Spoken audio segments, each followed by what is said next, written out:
cracks heel refer to the cracks on the lower part of the heel. The cracks that form on the lower part of the leg are mainly because of dryness.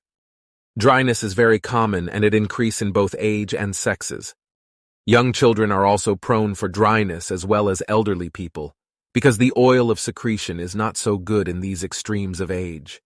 When the skin becomes dry, it is just like a dry land. Vertical cut-like things.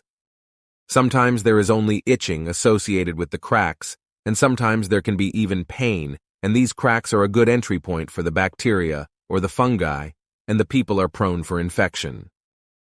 When infection set in, you can see redness, swelling pain, and there is a lot of warmth in that area. Cracks on the heels are simple things be treated. Apply a lot of oil to keep heels moist daily. Coconut oil is one of the best because of its affinity for skin proteins.